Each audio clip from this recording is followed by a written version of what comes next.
Hey YouTube, in this video I'm going to be doing another tier list video for motherboards. This time we're going to be looking at the AMD B650E motherboards because that was the one that was the most requested based off the comment section in the video I did for the X670E motherboards. I may do B650 because that one was also requested. But this one I think is going to be pretty interesting because it's a condensed list, so we can spend more time talking about each individual motherboard.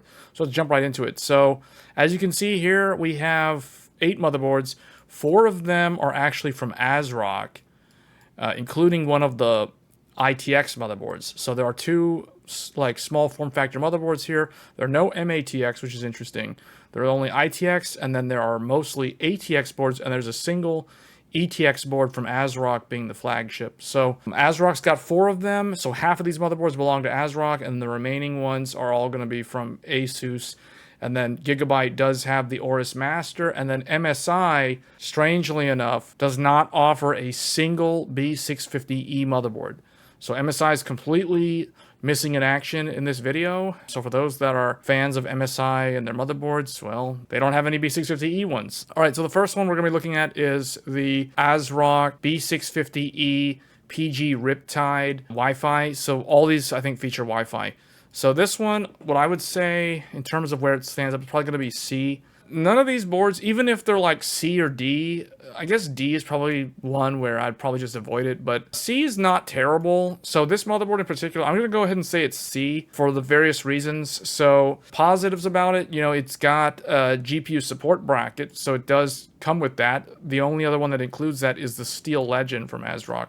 But the PG has a nice support bracket included. It has support for adding Thunderbolt 4 or USB 4 via an add-in card if you wanted to do that. One of the, I guess, the key indicators of whether or not one of these motherboards would support Thunderbolt 4 or USB 4 via an add-in card is if it has an X4 PCIe expansion slot. That's kind of a dead giveaway. So this one does have an X4 PCIe expansion slot. It is the 3rd slot, which has like a physical X16, and then it's got Gen 5 on the primary M.2. However, why this is C tier instead of like B or A or even higher is because it doesn't actually offer the full 24 lanes of Gen 5, despite the fact that it advertises itself as a B650E motherboard. So typically a B650E motherboard means that it has 24 CPU lanes of Gen 5, and the remaining chipset lanes would be Gen 4 and Gen 3, or some combination of both. So typically 8 lanes of Gen 4 and 4 lanes of Gen 3, which also double as SATA ports.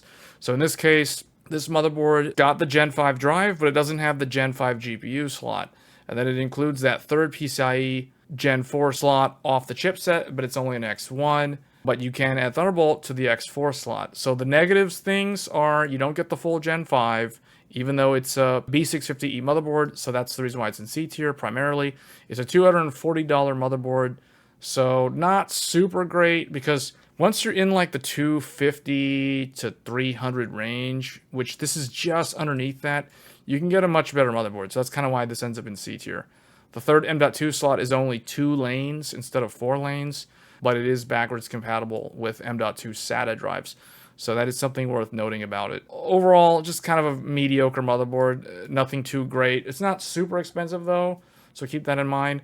So the next one we're going to look at is another ASRock motherboard. So this one's going to be the Steel Legend. So the Steel Legend is going to be a solid B tier motherboard. It might even, it could potentially be an A tier motherboard, but we'll get into reasons why it's not an A tier motherboard.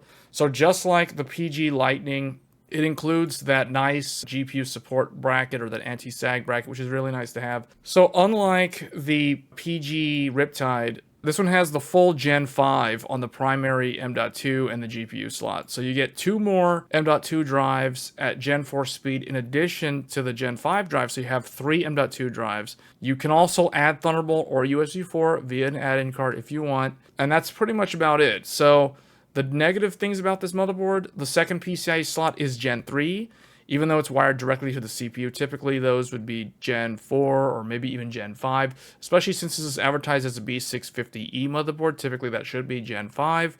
The motherboard retails for around $270. So for about $30 more, you can get an X670E Steel Legend. So you basically step up to the full X670E, same exact name, Steel Legend, but you just get way more connectivity and you're just paying $30 more. So at that point, it's almost like this motherboard kind of wants to upsell you to the full featured chipset as opposed to the budget-oriented chipset. So it's kind of, that's kind of what keeps it from being like an A motherboard, because it's kind of lacking on the connectivity piece. That's basically it. The third M.2 slot is only 2 lanes. Price gets close to some X670 boards, not just the Steel Legend, but other X670 boards from competing brands which offer more connectivity. So that's kind of why it's kind of in the middle. It's like a solid B tier motherboard. The next up, we're going to look at an ROG motherboard. So this one is going to be the Strix B650E-F gaming Wi-Fi. So this one, I kind of want to say it's C, but at the same time, I'm just going to go ahead and put it in the D tier. I know there's a lot of people that are fans of the Republic of Gamers branding. We will talk about the other ROG motherboards in this lineup. There are 2 additional ones, but this one, to me, at least in my opinion, is a hard pass, and here's why. So on the upside, it has Gen 5 on the M.2 and the graphics card slot, so it does have that. You could add Thunderbolt to it. It does have an X4 slot at the bottom, so I do like that about it. And all the SATA ports on it support RAID 0 or 1.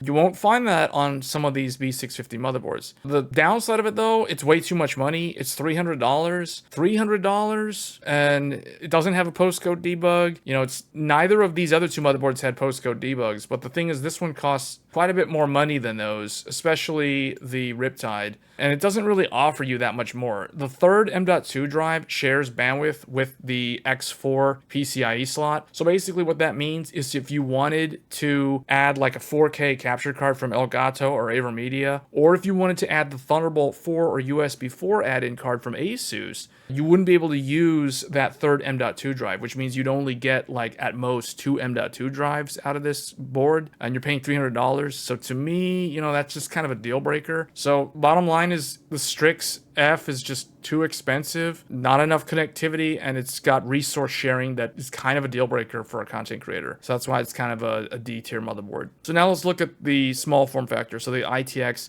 So now let's go back to ASRock. Now we're going to look at the ASRock B650E PG-ITX Wi-Fi.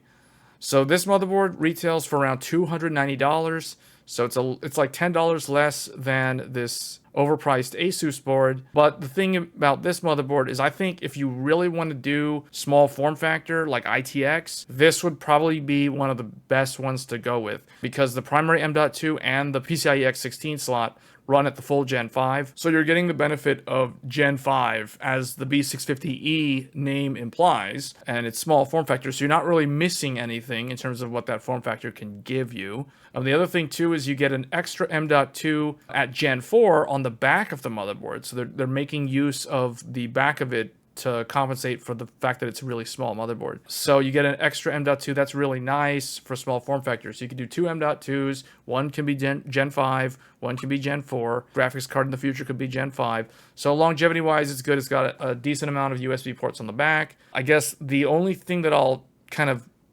prevent it from being A tier, I'm going to go ahead and say this is like a B tier motherboard. For what it is. It would have been nice. It almost would have been like an S tier board if this motherboard had Thunderbolt 4 or aka USB 4 included, because none of the Gen 4 lanes on the chipset are being used. So essentially you're paying $290 just for small form factor, and ASRock isn't really making use of any of the chipset lanes, essentially. And this is kind of the problem that we saw with the ITX motherboards from ASUS on the flagship, on the X670E chipset, because the motherboard was too small to take advantage of those chipsets. So they just end up being wasted, and you were just paying extra money for literally nothing. So nice thing about it, it's a 2 DIMM slot motherboard. So potentially you could get some pretty good overclocks out of it for how small it is. So yeah, it's a pretty solid board. For an ITX, you know, the options are it's pretty slim pickings for ITX. So, you know, this one's probably a pretty solid one. I guess now we'll look at the other ITX motherboard.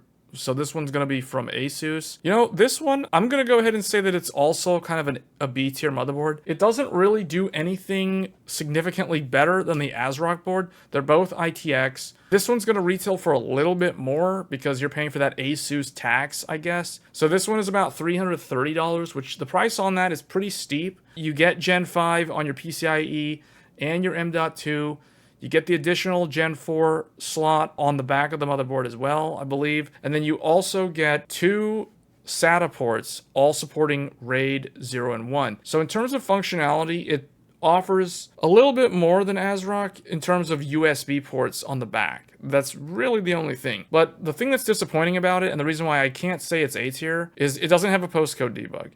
And just like with the ASRock board, they didn't really utilize the chipset lanes that were Gen 4 capable. So it's kind of a letdown in that regard. Some people might say that it should be a C tier because it's too expensive. And I could be inclined to agree, but the fact is there are not a lot of small form factor options for AM5 right now. And these are 2 that I would say are decent options. Like this one has a 20 gig on the back, like USB-C. It's lacking Thunderbolt. You can't really add Thunderbolt to either of these. But yeah, like Thunderbolt on ITX would have been the way to go because, you know, that's something that we see on laptops more and more.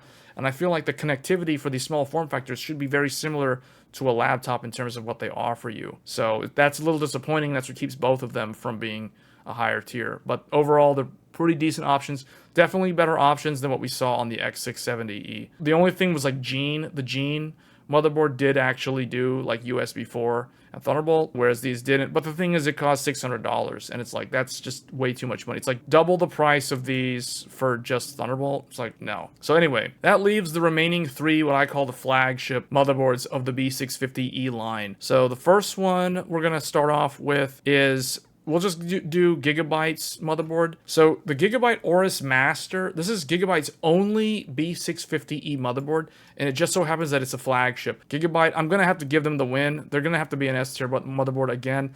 Whoever at Gigabyte did their research in terms of like where we would be in 2023 in terms of how big graphics cards would get in terms of the 3.5 slot coolers on the 4090s and the XTX cards, the spacing on this motherboard is perfect between the top slot and the second slot. So you can easily fit any sized 4090 cooler into this motherboard and you can still utilize the second and third slot, no problem.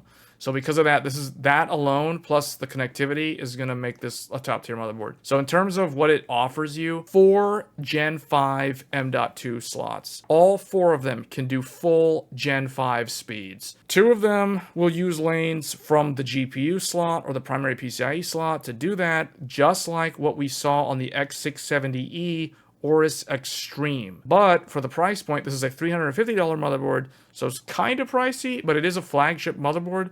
You do get the postcode debug, so they haven't really skimped out on anything here. And they are using only the B650 chipset, so I feel like it's a fair trade on a motherboard like this at this price point to give you 4 Gen 5 drives, where 2 of them, the third and the fourth, share lanes from the GPU slot. So I think that's totally fine, whereas with the Extreme, I kind of didn't like that. At $700, that's kind of a compromise that I wouldn't want to pay that much money for having to make a compromise like that. But at $350, so you know, half the price, same compromise, it makes a lot more sense now. So it has the option to add Thunderbolt 4 or USB 4 via a PCIe X4 expansion card that would go in the second slot. So you could add that in there while still having like a 4090 connected to this thing, and it would have no problems. In addition to that, it includes a third PCIe slot that is an X2. It's not an X1, so it doesn't really mean much today. But sometime in the future, they're probably going to release newer either capture cards or 10 gigabit LAN cards that only use 2 lanes of Gen 3 or Gen 4. So that could be something that's more kind of a future-looking technology. So I really like that Gigabyte kind of put stuff in here that doesn't seem like it makes sense right now, but it might make sense in the future. And I like that because AM5 is a platform that it's only on its first CPU, right? So like Zen 5 is going to be supported by this motherboard. So you're going to have like that forward, I hate to use the term future-proofing, but you do technically have that future-proofing capability with this motherboard. So it includes the postcode debug. You know, there's not a whole lot I can say. All 4 SATA ports on this motherboard support RAID 0 or RAID 1 or RAID 10. So, you know, no compromises there in terms of storage. And then that's pretty much it. Like, it's at that price point for B650E, it's worthy of being a flagship motherboard. So that's why it's an S tier. So that leaves just these remaining 2. So let's look at the ASRock. So the ASRock Taichi, this is the only eATX, so an extended ATX B650E motherboard. Now this one, I'm going to have to put this one in A tier. I almost wanted to say this was S tier, but there are some negative things about it which prevent it from going there. So for starters, on the positive side, this is the only B650E motherboard. In fact, it's the only B650 motherboard out of all of them that actually includes Thunderbolt 4, aka USB 4, built in to the motherboard. So you don't actually have to worry about adding Thunderbolt if you wanted Thunderbolt. So if you're someone who really wants to make use of Thunderbolt and PCIe tunneling, all that stuff, DisplayPort alt mode as well out of the USB-C, this motherboard has it. So that's one of the really nice things about it. It also includes an independent X4 expansion slot that does share bandwidth with the third M.2 slot via a Gen 4 switch. So, but the thing is, you do get a actual X4 expansion slot, despite the fact that it also has Thunderbolt included. So you could do like Thunderbolt plus, you could do a 4K 60 capture card like an AverMedia or an Elgato, and you'd still be fine. So it's pretty nice in that regard. You get 3 total M.2 drives. One of them is Gen 5. The PCIe slot for the graphics card is also Gen 5, so no real compromises there either. Postcode debug's there, so you know it's a $370 motherboard, so it is the most expensive B650E motherboard. So the price does kind of hurt it, but I feel like that extra asking price is justified because of the Thunderbolt controller that's included on the board. Negatives of this board: no fourth M.2 drive option. You know, that's something that the AORUS Master does offer, so this doesn't offer that. The second PCIe slot also is a little bit too high. If you install a 4090 or a 7900 XTX AIB, most likely the second PCIe slot will get covered up by part of the cooler, or you'll literally be having whatever card you install in the second slot will be right up against the fan of the GPU. So that's kind of a big negative in my book. And on top of that, there is no additional PCIe slot. There's just the graphics card one at the top, and then you have the X4 via the chipset. That's basically it. So no third one, unlike the Gigabyte board. So that kind of hurts it, because it kind of shoehorns you into using Thunderbolt. And if you don't want to use Thunderbolt, now your options are kind of limited. Whereas with Gigabyte, it was Thunderbolt's optional if you want it, but you have all this connectivity that you can decide what to do with. So I think that's the biggest differentiation between the two of them. Overall, it's still a really good motherboard. It's the most expensive board, but it comes feature packed right from the get-go. So overall it's a solid choice, especially if you need Thunderbolt. So the last motherboard is going to be the ASUS flagship. So this one's going to be the B650E-E ROG Strix gaming Wi-Fi. So this one was a really tough one. This one took me the longest to decide where I should put it. Some of you might say that this motherboard needs to be in A tier. Others might say that it's in S tier. It's very, very close. Like with this motherboard, it could go either way. Well, let's talk about the positives first, why I think it should be in S tier, and then we'll talk about the negatives. So the good thing about it, it's $350, so it's the same price as the AORUS Master. It includes the postcode debug, just like the AORUS Master and the Taichi, you get that. The primary slot is Gen 5 for the graphics card. It includes a rare second slot that is X8. You don't really see that much in today's world. With the death of SLI and Crossfire, it really doesn't make much sense anymore, but it really kind of has that old school thing. Not that you could do SLI with this motherboard, because it doesn't have the NVIDIA SLI license, so you couldn't actually do SLI if you wanted to. So that's not really a thing, but it does have that X8 slot, which could be useful for adding like additional M.2 drives, but you would have to supply your own add-in card. It doesn't include one. And it would also take lanes from the graphics card slot if you were to do that. So it compromises on that. The other thing too is the graphics card slot does also share bandwidth with one of the M.2 drives, just like with the AORUS Master. But whereas the AORUS Master shared for 2 drives for a total of 4, this one takes the third drive and shares it, takes lanes from the GPU. Kind of compromising a little bit more than I'd like, but it includes, you know, Gen 4, a third slot at the bottom, which is an X4 Gen 4 slot, which is really nice. That means you could add Thunderbolt to this card, just like with the AORUS Master, so it gives you the exact same options there. The SATA ports on it do not support RAID at all, because ASUS opted to use as media splitters. So basically they took, you know, one PCIe 3.0 lane and split it for 2 SATA drives. So that's kind of a negative thing too, but you know, not a whole lot of people I think at this price point would care about RAID, but I could be wrong. But that's something that you can't do with this board, at least on the SATA ports. I guess the other thing too is the X8 slot is too high up. So if you put in a 4090 or an XTX, it's probably going to cover up that X8 slot, that second PCIe slot, so it ends up becoming useless, just like with the Taichi. So it suffers from the same problems that the Taichi suffers from in terms of the PCIe slot placement is suboptimal for 2023 standards, whereas Gigabyte's is perfect. And then the other thing too is there's a lot of like lane sharing going on between the graphics card slot and the X8 slot and an M.2 slot. So it's like if you want to run something in that second slot, you take half of your GPU lanes, or if you want to run your third M.2 drive, losing half of your GPU lanes. So it's kind of annoying because it compromises a little bit more than what you find on the AORUS Master. And that's why really it's kind of like 50-50. If you look at the negatives, if you weigh the negatives greater than the positives, then it ends up being A tier. But if you weigh the positives over the negatives, then it becomes an S tier. So I guess this kind of is how I would finalize the lineup. But let me know what you guys think in the comments. What do you think about these motherboards in general? If you're thinking about getting B650E, I definitely think that B650E is probably the way to go. If you're somebody that's looking at getting a 7800X3D, I feel like 7800X3D plus one of these motherboards is probably going to be the budget build of the year in terms of what you get for the money. So let me know what you guys think in the comments below, and I will catch you guys in the next video. Thanks.